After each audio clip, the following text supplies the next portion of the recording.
शुमाली पाकिस्तान के एक पहाड़ी इलाके में एक औरत अपने छोटे से बच्चे के साथ ट्रेन में सफ़र कर रही थी। फ़ज़ा खुशगवार थी और पहाड़ों के बीच ट्रेन बल खाती चल रही थी। औरत अपने बच्चे को सीने से लगाए हुए नरमी से लोरियां दे रही थी, मगर कुदरत को कुछ और ही मंजूर था। जैसे ही ट्रेन एक तंग पुल पर पहुंची, अचानक पटरी पर एक बड़ा पत्थर आ गया। ड्राइवर ने ब्रेक लगाने की कोशिश की, लेकिन ट्रेन पुल से उतरकर नीचे दरिया में गिर गई और एक ज़ोरदार झटके से औरत का बच्चा उसके हाथ से छूटा और पुल के नीचे तेज़ बहते दरिया में जा गिरा। औरत चीखी, मेरा बच्चा! लेकिन पानी की मौजों ने उसे पलक झपकते ही दूर बहा दिया। दरिया के किनारे झाड़ियों के पीछे एक बिल्ली, जिसका नाम मिट्टू था, अपने शिकार के लिए घूम रही थी। अचानक उसे नन्हे बच्चे की चीख सुनाई दी। उसने फौरन दरिया की तरफ देखा और तेज़ बहाव में एक नन्हा सा जिस्म देखकर तड़प उठी। अपनी जान की परवाह किए बगैर मिट्टू पानी में कूदी।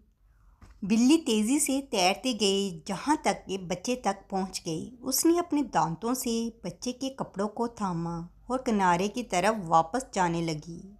मिट्टू बच्चे को अपने घर ले गई। वहां जाकर उसने बच्चे को बिस्तर पर लटाया। मिट्टू ने बच्चे को खाना खिलाने की कोशिश की और अपनी ज़ुबान से उसके चेहरे को साफ करने लगी। उसी दौरान रेस्क्यू टीम पहुंच चुकी थी। जब वो इस इलाके में आई जहां बिल्ली मौजूद थी, उन्होंने वो अजीब मंजर देखा। एक बिल्ली बच्चे को सीने से लगाकर उसे बचाने की कोशिश में लगी हुई है।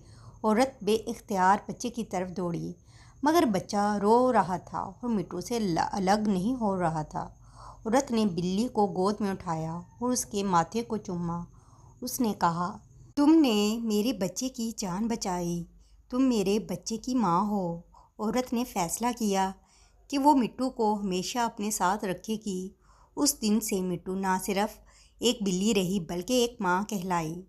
वो बच्चा बड़ा होता गया और हर बार जब वो बीमार होता या डर जाता, मिट्टू उसके साथ लिपट जाती। वो स्कूल से वापस आता तो सबसे पहले बिल्ली को गोद में लेता। मोहल्ले वाले उसे माँ बिल्ली कहने लगे और यूँ एक आम सी बिल्ली एक मोजज़े की अलामत बन गई। मोहब्बत, कुर्बानी और माँ के जज्बात की ज़िंदा मिसाल।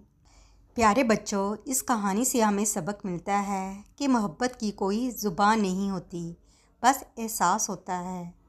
उम्मीद है कि आपको ये कहानी बहुत ही अच्छी लगी होगी। इस तरह की मज़ीद कहानियाँ अगर आप सुनना चाहते हैं तो मेरे चैनल को सब्सक्राइब लाजमी कीजिएगा। कल एक और मज़ेदार और चटपटी कहानी के साथ दोबारा मिलेंगे। अल्लाह हाफिज़।